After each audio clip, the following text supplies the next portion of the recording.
అందరూ praise lord.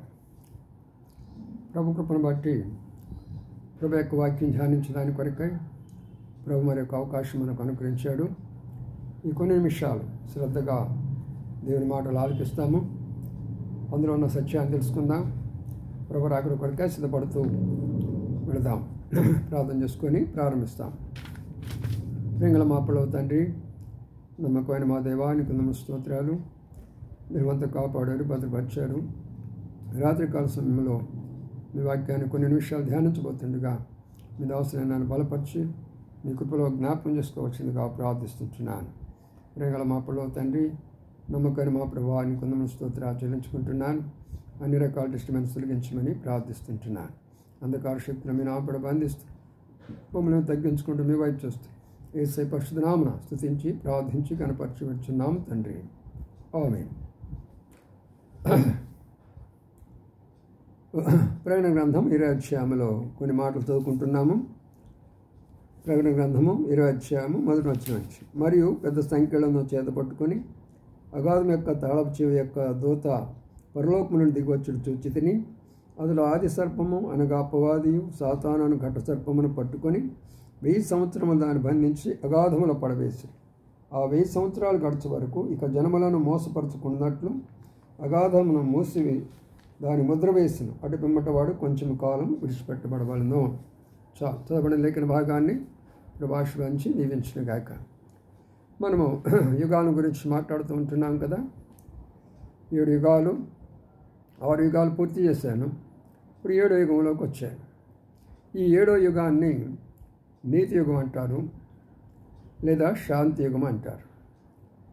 ఎందుకు ఇది నీతి యుగము, ఎందుకు ఇది శాంతి యుగం అంటే, ప్రపంచంలో మరి ఈ యొక్క 6000 సంవత్సరాల పరిపాలన దృష్టిలో ఏ భాగంలోనైనా, ఏ ప్రాంతంలోనైనా, ఏ దేశంలోనైనా, ఏ రాష్ట్రంలోనైనా మరి శాంతి సమాధానంతో పరిపాలించిన వారు ఎవరు కూడా లేరు. నీతిగా, యథార్థముగా, న్యాయంగా పరిపాలించిన వాళ్ళు ఎవరు కూడా లేరు. అందుకనే ప్రభువు నీతి, న్యాయము, యథార్థము, శాంతి పరిపాలన ఎలాగుంటుందో చూపించడానికి కొరకై ఈ యొక్క యుగాన్ని ప్రారంభించబోతుంటున్నాడు. ఇది ఎప్పుడు జరుగుతున్నది? అందుకని ఇప్పుడు మనం చదువుకున్నాం.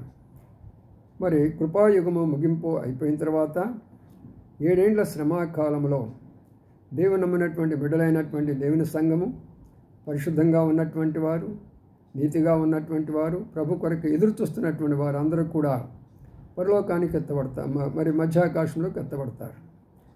ఆ సమయంలో అంత్యక్రీస్తు ఇక్కడికి వచ్చి మరి చాలామంది విడవబడినటువంటి యొక్క దేవుని బిడ్డలను, ఆ దేవుని బిడ్డలు ఎందుకు విడవబడ్డారంటే వాళ్ళు దేవుని బిడ్డలే కానీ సరైనటువంటి జీవితం లేదు, వారిలో పవిత్రమైన జీవితం లేదు, నీతియుక్తమైన జీవితం లేదు, యథార్థమైన జీవితం లేదు. నామకార్థమైనటువంటి క్రైస్తత్వం, నామకార్థమైన యూదా జనాంగము అంతా కూడా విడిచిపెట్టబడతారు.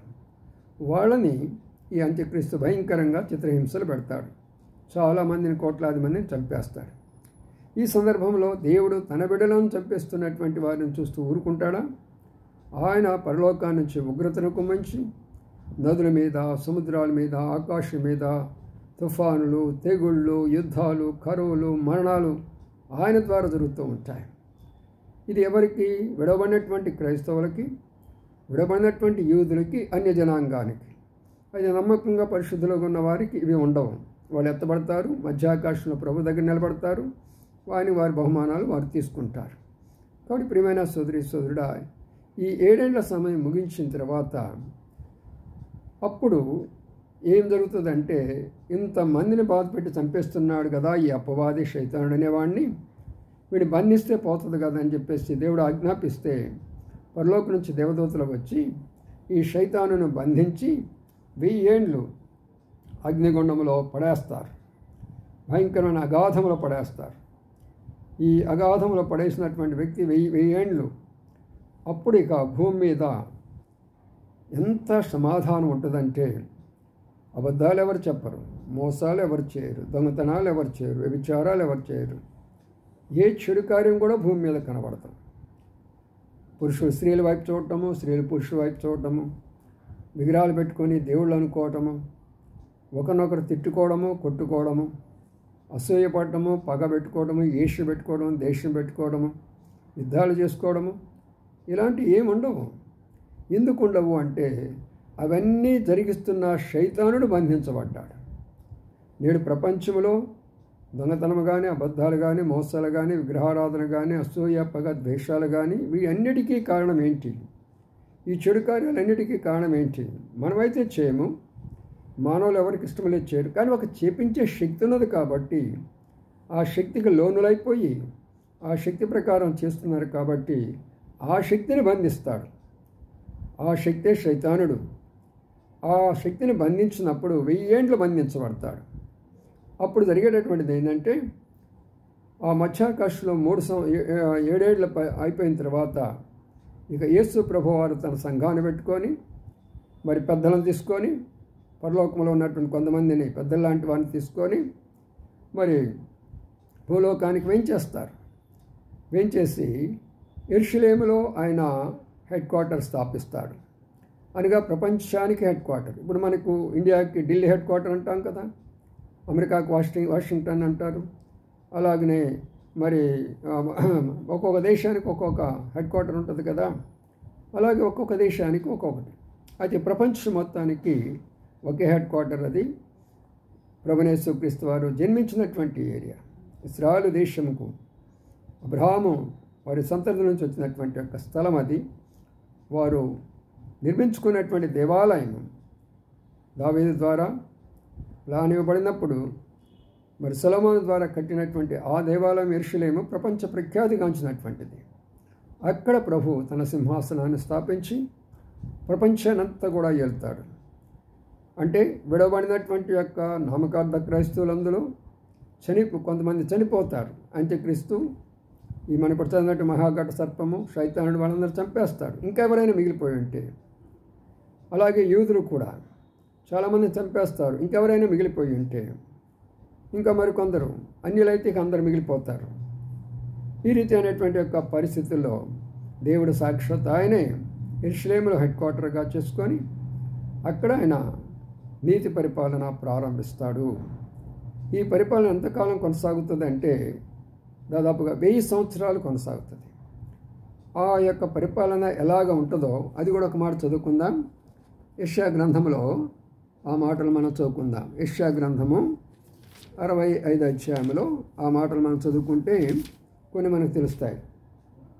యెషయా గ్రంథం 65 అధ్యాయం చూడండి, 19వ వచనం నుంచి. నేను యెరూషలేమును గురించి ఆనందించదను, నా జనుల గురించి హర్షించదను. రోదన ధ్వనియు విలాప ధ్వనియు నాకు వినపడదు. అక్కడ ఇకను కొద్ది దినముల బ్రతుకు శిశువులు ఉండరు, కాలము నిండినట్టు ముసలివారు ఉండరు. బాలురు 100 సంవత్సరం వయసు గలవారై చనిపోవుదురు. పాపాత్ముడు శాపగ్రస్తులకు సైతము 100 సంవత్సరాలు బ్రతుకును. జనులు ఇండ్లు కట్టుకొని వాటిలో కాపురముందరు. ద్రాక్ష తోటలు నాటించుకొని వాటి ఫలములు అనుభవించరు. వారు కట్టుకున్న ఇండ్లలో వేరొకరు కాపురం ఉండరు. వారు నాటుకున్న వాటిని వేరొకరు అనుభవింపరు. నా జనులు ఆయుష్ వృక్షాయుష్మంతగును.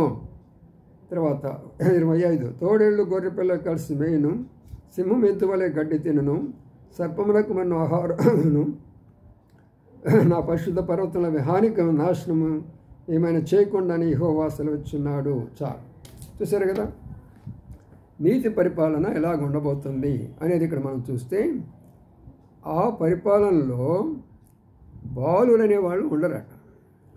బాలురు సైతము 100 సంవత్సరాలు బ్రతుకుతారట. వృద్ధులు అనేవాళ్ళు ఉండరట. వృద్ధాప్యం అనేది వారికి తెలియదంట అక్కడ. అంటే దాని అర్థం ఏంటంటే, మన పూర్వీకులు ఆదాము యొక్క చరిత్ర మనం చూస్తే వాళ్ళు 900 సంవత్సరాలు బ్రతికినటువంటి వారు. మెతుషులా కానీ ఆదాము కానీ మరి అలాంటి వారు చాలామంది ఉన్నారు కదా. 900 సంవత్సరాలు వారు బ్రతికినటువంటి వాడు. కాబట్టి ఇప్పుడు 100 సంవత్సరాలు బ్రతకడంలో గొప్ప విషయం ఏముంది? బాలురు సైతం 100 సంవత్సరాలు వారి ఆయుష్ ఆయన వృక్షాల్లాగా పెంచుతూ వస్తానన్నాడు. అంటే ఇప్పుడు చిన్నతనంలోనే చనిపోతున్నారు, యవ్వన కాలంలో చనిపోతున్నారు, ఆ తర్వాత మధ్య వయస్సులో చనిపోతున్నారు, వృద్ధాప్యంలో చనిపోతున్నారు కదా. అయితే అప్పుడు అలా కాదు, ఒక బాలుని వయసే దాదాపు 100 సంవత్సరాలు. ఇక వృద్ధుల వయసు ఎంత ఉంటుందో మీరు ఆలోచన చేసుకోనండి. అంటే అంత ఆరోగ్యకరంగా ఉంచారు. ఎందుకు అలాంటి ఆరోగ్యం రాతుందంటే వారు మోసం చేయరు, అబద్ధాలు చేయరు, అన్యాయం చేయరు, అక్రమం చేయరు, అనీతి కార్యాలు చేయరు, ఏ చెడు కార్యాలు చేయరు. అందుకని వాళ్ళ ఆయుష్ పెరుగుతూ ఉంటుంది. చెడు కార్యాలు ఎప్పుడు చేస్తూ వస్తున్నారో ఆయుష్ తగ్గుతూ వచ్చింది. 1000 సంవత్సరాలు మనకున్నటువంటి ఆయుష్ ఈనాడు 70 సంవత్సరాలకి ఎందుకు వచ్చిందంటే మన యొక్క చెడు జీవితాన్ని బట్టి వచ్చింది. అందుకనే ఆ యొక్క యుగంలో అలాగా ఆయుష్ పెరుగుతూ ఉంటుంది. సరే, అంతటితో అయిపోతాం. భూమి అంతా కూడా అందరూ ఎవరి ఇల్లు వాళ్ళకే ఉంటుంది. అద్దెళ్ళు ఉండరు. ఇక ఆ ఇంటికి వెళ్ళి రెంటకుందాం, ఈ ఇంటికి వెళ్ళి రెంటకుందాం అనే ప్రసక్తి ఉండనే ఉండదు. ప్రతి ఒక్కరికి కూడా ఇల్లు ఉంటుంది. ఎవరింట్లో వాళ్ళే ఉంటారు. అదే సమయంలో ఆ పొలంలో ఈ పొలంలో పనిచేసే అవసరం ఉండదు. ఎవరి పొలం వాళ్ళకే ఇస్తాడు. ఎందుకంటే ఆయన నీతి న్యాయం గల దేవుడు కాబట్టి అందరికి భూమిని సమానంగా పంచిపెడతాడు.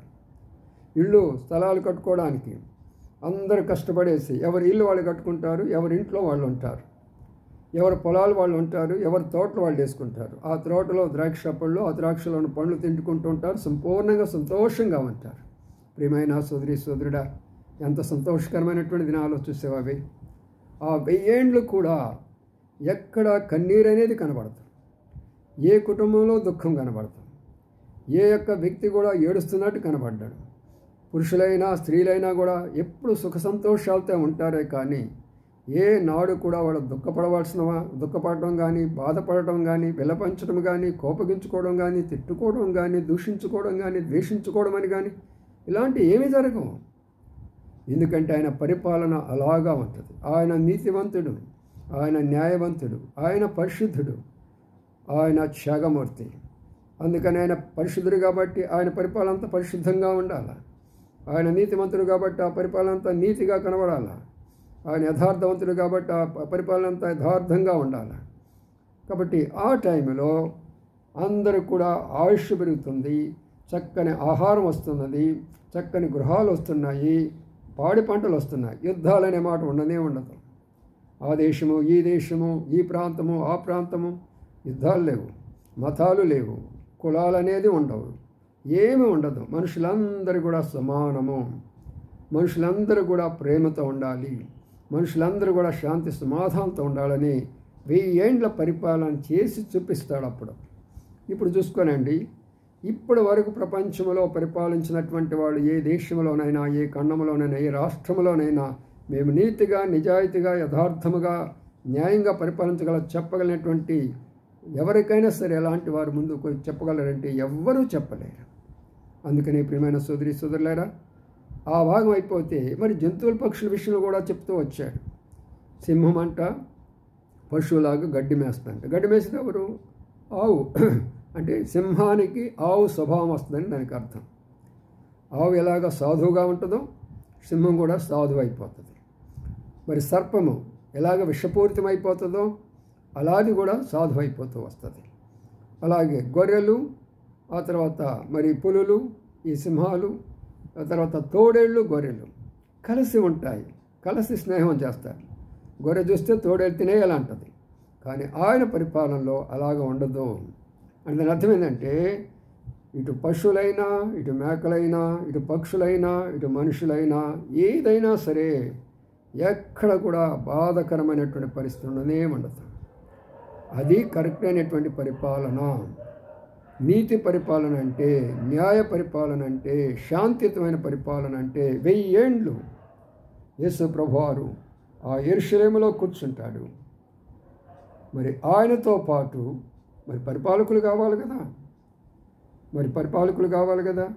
అందుకనే ఎవరైతే ఆయన కొరకు ఈ లోకంలో త్యాగం చేశారో వారు భూములైనా, వారి ఆస్తులైనా, వారి ఆఖరికి వారు ప్రాణం అంతవరకు కూడా త్యాగం చేస్తున్నారో, ఉద్యోగాలైనా, డబ్బైనా, పేరైనా, ప్రఖ్యాతైనా, కులాలైనా, మతాల సమస్తాన్ని త్యాగం చేశారో, ప్రభు కొరకై ప్రాణం అర్పిస్తూ వచ్చారో, మరి అట్టివారు ప్రభుతో కలిసి జయించిన వారు నాతో కూడా సింహాసనం కూర్చొని ఏలుతారు అని చెప్పాడు ప్రకటన గ్రంథంలో. కాబట్టి పాపాన్ని ఎవరు జయించగలిగినారో, శరీరాన్ని ఎవరు జయించినారో, లోకాన్ని ఎవరు జయించినారో, శైతాన్ని ఎవరు జయించినారో, మరి వీళ్ళందరూ కూడా ప్రభువుతో కూడా పరిపాలనలో ఉంటారు. అంటే భక్సింగ్ గారు లాంటి వారు, మనలాంటి వాళ్ళు కనీసం ఒక క్లర్క్ పోస్ట్ ఇచ్చినా చాలు, ఏదో ఒక మూలలో చిన్న పని చేసుకోవచ్చు కదా. కాబట్టి ఆ పరిపాలన అనేది నీతి పరిపాలన, నీతి యుగము అంటారు. కాబట్టి నా ప్రియమైన సోదరి సోదరులారా, ఈ యొక్క పరిపాలనలో ఉండేవారు ఎవరు అంటే అన్యజనాంగం అంటారు. విడవబడిని చంపబడకుండా విడిచిపెట్టబడినటువంటి యూదులు, క్రైస్తవులు కూడా ఉంటారు. వీళ్ళందరినీ కూడా ప్రభు పరిపాలిస్తాడు యెరూషలేములోనండి. అందుకనే అలాంటి యొక్క పరిస్థితిని మనం ఎందుకు చూడాలి? అలాంటి యొక్క పరిస్థితులు కూడా మనం ఎందుకు వెళ్ళాలి? ఎత్తబడాలి అనుకున్నప్పుడు మనం అందరం కూడా ప్రార్థన చేసుకొని, ప్రభువా నీ రాకడ కొరకు మేము ఎదురు చూస్తున్నాము, మీరు ఎప్పుడు వస్తే అప్పుడు మీ దగ్గరికి వస్తాం ప్రభువా అని మనం ప్రార్థన చేసుకొని ఆయన కొరకు సిద్ధపడతాం. కాబట్టి దీనిని నీతి యుగం అన్నారు. ఆది కాండంలో ప్రారంభించబడినటువంటి యొక్క నిష్కల్మష యుగం నుండి నీతి శాంతి యుగం వరకు కూడా 7 యుగాల వరుసగా చెప్తూ వచ్చాను. ఇక మన యొక్క ఇష్టానికి దేవుడు అప్పగిస్తుంటున్నాడు. అయితే ఒక మాట గుర్తుంచుకోనండి, ప్రభు పరలోకాన్ని తీసుకొని వెళ్ళాలన్నా, నరక గుండంలో ఒక వ్యక్తిని పంపించాలన్నా, ఏ యుగ ధర్మం అని ఏమి ఇచ్చినాడో ప్రభు దాని ప్రకారమే ఆ వ్యక్తికి తీర్పు తీరుస్తాడు. ఉదాహరణ మనస్సాక్షి యుగము. నీ మనస్సాక్షికి వ్యతిరేకంగా నువ్వు ఏ పనులు అయితే చేసావో దానిని బట్టి నీకు తీర్పు జరుగుతుంది. ధర్మశాస్త్ర యుగము. ధర్మశాస్త్రం రాయబడిన ఆజ్ఞల ప్రకారమే నీకు తీర్పు తీర్చబడుతుంది. కృపాయుగము. ఆయన ఇచ్చిన కృప, ఆయన ఇచ్చిన ప్రేమ, ఆయన త్యాగాన్ని నిర్లక్ష్యం చేసుకున్నావు కాబట్టి ఆయన అలాగా ఏ యుగములో ఏ ధర్మం అయితే అని చెప్పినాడో దాని ప్రకారం ఆ వ్యక్తిని మరి విమర్శించి తీర్పు తీర్చి పరలోకం పంపించాలా లేక అగ్నిగుండాన్ని పంపించాలా ఆయన చేతిలో ఉన్నది. కాబట్టి మనం పరీక్షించుకుందాం. 7 యుగాలు విన్నాం కదా. కాబట్టి 7 యుగాల యొక్క సారాంశం మీరు మీ వరకు ఉంచుకోకుండా యుగాల రహస్యాలు అనేకులు తెలియచేయవలసిందిగా మనం చేస్తుంటున్నాం. ప్రభుత్వమైతే ఇంకొక సమయం ఇచ్చినప్పుడు మరొక టాపిక్ తీసుకొని వాటి మీద ధ్యానించుకుంటూ పోదాం. ప్రార్థన చేసుకుందాం. ప్రియ తండ్రి, నీ కొందరు స్తోత్రాలు. 7 యుగాల గురించి మాట్లాడుతూ వచ్చారు ప్రభా. మా తండ్రి, నిష్కల్మష యుగం నుండి మనస్సాక్షి యుగం వరకు, మనస్సాక్షి యుగం నుండి మానవాభరణ యుగం వరకు, మానవాభరణ యుగం నుండి వాగ్దాన యుగం వరకు, వాగ్దాన యుగం నుండి ధర్మశాస్త్ర యుగం నుండి, ధర్మశాస్త్రం నుండి కృపాయుగం వరకు, కృపాయుగం నుండి నీతి యుగం వరకు 7 యుగాలు మాతో మాట్లాడుతూ వచ్చారు ప్రభా. ఈ వర్తమానాలు విన్న వారిలో మీ బలమైన లోతైన కార్యం జరిగిస్తున్నామని ప్రార్థన చేస్తూ ప్రభా, ప్రతి ఒక్కరు కూడా మీరు అక్కడ కొరకు సిద్ధపడి ఎత్తబడే గుంపులో ఉండడానికి సహాయం చేయమని ప్రార్థన చేస్తూ, ఎవరైతే కష్టాలు, బాధలు, శ్రమలు గుండా వెళ్తూ ఉంటున్నారో వారందరూ కూడా జ్ఞాపకం చేసుకోవాల్సిందిగా ప్రార్థన చేస్తుంటున్నాం. మీ దాసరాలను కూడా జ్ఞాపకం చేసుకోనండి. సంవత్సరం అంతా కాపాడి దయా కిరీటముగా మరొక సంవత్సరం అనుగ్రహించారు. తన యొక్క జీవితంలో నూతన సంవత్సరంలో తన బలపరిచి సేవ కొరకై, ఇంటి పనుల కొరకై అనేకులను మా ప్రభా, మా తన ఆత్మీయ తల్లిగా తీర్చిదిద్దవలసిందిగా ప్రార్థన చేస్తుంటున్నాను. అలాగే మా పిసావుడు ప్రసాద్ గారు, మా తన మా సునీత బాబు కొరకై ప్రార్థిస్తుంటున్నాం. సంవత్సరాన్ని దయా కిరీటంగా అనుగ్రహించారు. ఆ బిడ్డకు కూడా ఆ బిడ్డ మా తన దేవుని దయందు, మనుషుల దయందు వర్ధిల్లబడలుగా చేయమని ప్రార్థన చేస్తుంటున్నాం. కుటుంబాన్ని ఆశీర్వదించి దీవించమని వేడుకుంటున్నాం. అనేకమైనటువంటి యొక్క అవసరాలు ఉన్నాయి. వారందరి కొరకై ప్రార్థన చేస్తూ ఘనత, మహిమ, ప్రభావాలు ఆరోపించుకుంటూ ఈ వర్తమానం విన్నవారు ఆత్మీయంగా ఎదిగేదానికి సహాయం చేయమని, వారిని, వారి కుటుంబాలను, వారి బిడ్డలను దీవించి ఆశ్రయించవలసిందిగా వేడుకుంటూ యేసయ్య పరిశుద్ధ నామమున స్తుతించి ప్రార్థించి కనపరిచి పెడుచున్నాము తండ్రి. ఆమేన్. అందరూ ప్రైజ్ లార్డ్.